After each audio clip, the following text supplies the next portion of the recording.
So the past few episodes have been kind of heavy thematically, what with 10-year anniversary retrospectives and games about complex political issues and, well, it's October. It's my favorite time of year where I get to wax on about spooky games. So this year I think I'm going to do a bit of a palate cleanser to lighten the mood and cover a horror comedy game for Halloween instead of something really spooky. Let's take a look at the creepy micro games of Spookware.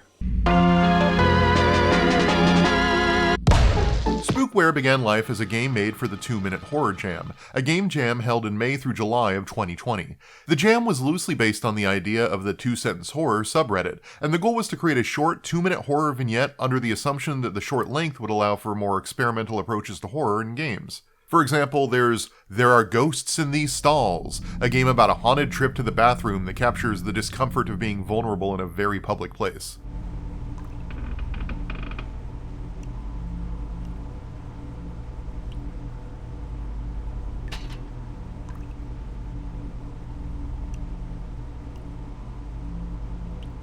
Or The Gramsby Summoning, a game about waiting for your daughter to make it home after dark while a Lovecraftian monster hunts outside.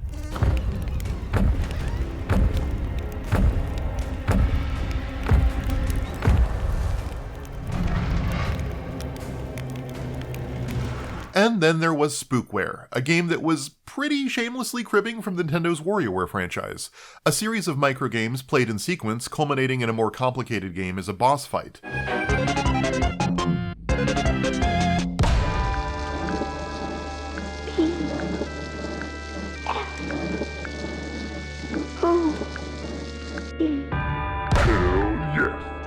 But what made it stand out was the fact that all of the games were horror-themed in a way Nintendo's title would never allow. Where WarioWare might have a minigame that involves brushing some teeth, Spookware had a minigame about cutting a leg off of someone to serve it for dinner. And it didn't just borrow and reskin WarioWare games, there were also references to other horror titles.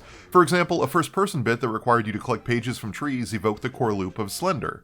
And that itself is sort of the joke the game rests on. Teeny, simple microgames framed as micro-horror, a game made for a 2-minute horror game jam, doing you one better by doing it in 10-second increments. All of this climaxed in a boss fight that was basically a first-person sequence setting up a pretty clearly telegraphed jump scare that closed the application.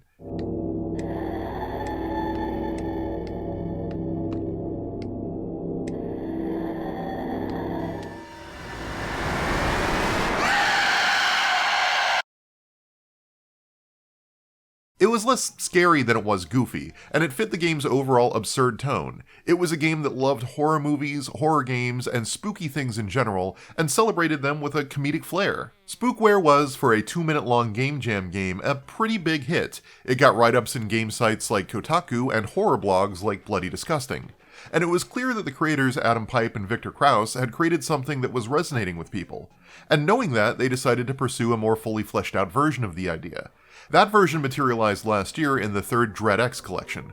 The Dread X collections are a relatively recent endeavor by Dread XP, a game-focused spin-off of the Dread Central website, itself part of Epic Pictures' broader umbrella of Dread, probably most known for making Terrifier at this point. But the point is, it's a series of anthology games that commission short titles from notable horror game developers.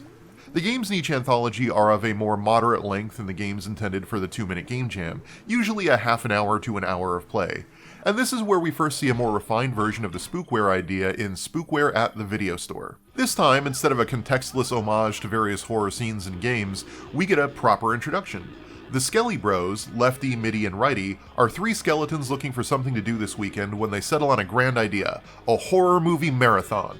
This gives us a context for each little microgame. Each one is, effectively, a horror movie that the Skelly Boys are watching in their basement.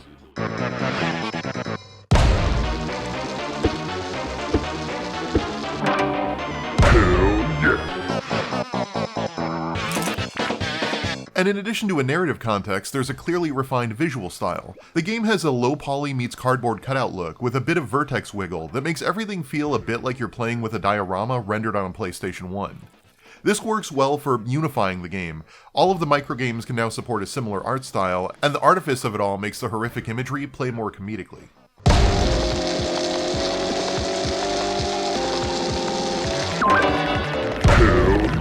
The game definitely leans more into the comedy than the horror this time around. This also marks the point where Pipe and Krause realized they couldn't just make an infinite number of microgames. So, ever since its initial release in 2003, Nintendo has tried to reinvent WarioWare with each sequel. Because the games are so small and simple, you begin repeating yourself really quickly.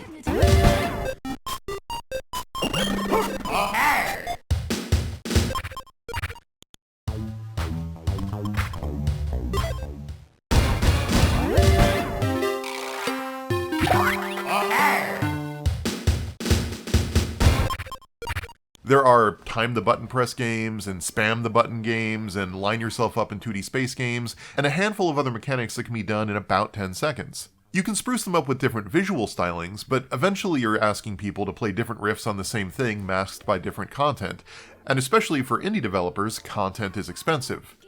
Nintendo's answer to this was to lean into the different inputs of its various generations. WarioWare Twisted shipped with a gyroscope, WarioWare Touched was a DS title that focused on the touchscreen, etc. And the original WarioWare tried to stave off repeating itself by setting each character's microgames in different genres, nature, sci-fi, whatever, but the horror-focused nature of Spookware prevents that.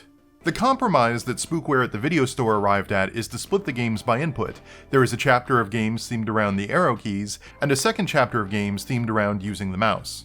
It allows the game to be bigger than its 2-minute predecessor, and it's pretty effective, allowing for a variety of spooky games from timing a vampire bite to pulling rotten teeth out of a skull. It's still a comparably short experience, but the addition of characters, a distinct art style, and 2 sets of minigames with unique boss fights instead of just one made it feel fleshed out and polished. As before, the game was a bit of a breakout hit from the collection it was associated with, and as before, Pipe & Krause decided to take it to an even bigger audience.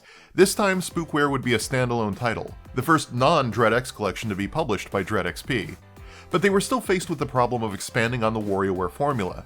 How do you take a game that doesn't really support just dumping more content on it and blow it out to a whole retail release? I mean, unlike Nintendo, who has the ability to manufacture their own custom hardware and inputs, there are only so many ways you can expand on the keyboard and mouse inputs of a computer.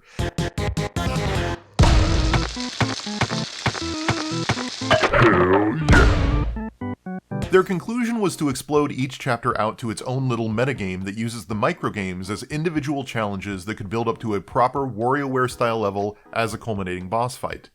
The first chapter, for example, is musically themed and focuses on using just the left and right arrows of your keyboard. It presents itself as a pretty standard adventure game. The Skelebros wander a local high school where, having proven to the local music teacher that Righty is an expert at the bongos, they end up looking for other musically inclined skeletons to join the marching band. Once found, convincing each marching band member to join is its own rhythm-based microgame.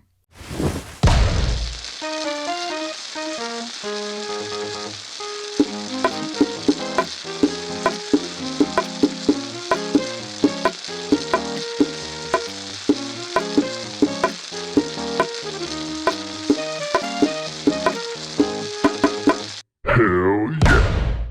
Then when the band is finally assembled, players complete a standard WarioWare level, except each microgame uses only the left and right arrows in a musical fashion.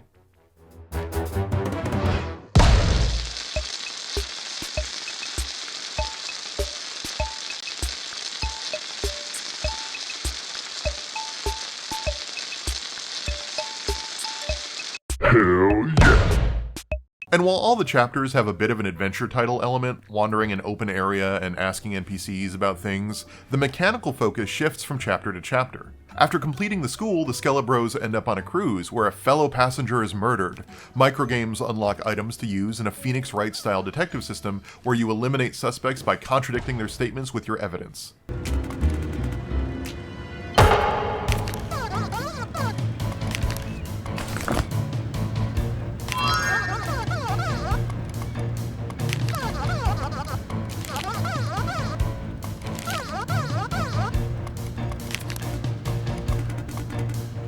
Hell yeah!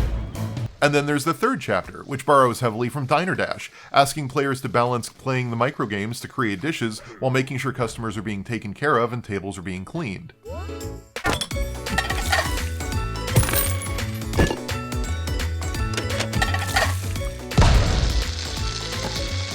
Hell yeah! The end product is half microgame collection, half adventure title, and it's an interesting mix. In some ways, it almost feels like those hidden object visual novels you see all the time, a blend of cheeky narrative thrust gated by moments of actual mechanical engagement. It's a really clever way to stretch a game system that probably couldn't otherwise be a big standalone release out to a decently sized title. Still, I do think a little bit has been lost in the expansion. What started as a comedic paean to all things horror has sort of become flanderized into something much softer. It's still got silly gore and a vaguely spooky theme, but the edge has been sanded down from grungy horror movie to spirit Halloween store. And while I love how much Lefty, Mitty, and Righty each have their own distinct characters, the sheepish baby brother, the cool-headed straight man, and the wacky one, respectively, the rest of the universe feels inert. NPCs are rarely memorable, and the settings feel like stock locations. Still, the game is releasing episodically, and apparently Krause and Pipe have a lot of ideas left. There are 9 chapters and 3 episodes planned as DLC in addition to the 4 chapters that have been released so far, and I'm curious to see what other ways microgames could be put in service of a bigger metagame. It's been really fascinating to sort of watch each iteration of Spookware's growth and see it go from a rough 2-minute long game jam game to a title that can last a few hours, and the way that the demands of the market stretch and warp what a game has to be considered saleable. It's the rare, good public view of how iterative game development can be, and how the identity of what a game is often found along the way. Plus, it's just adorable and funny, and I kind of love it. Anyways, the original game is available on itch.io, and both the DreadX Collection 3 and the standalone Spookware game are available on Steam. If you're into spooky games or WarioWare, maybe check them out. And have a happy Halloween.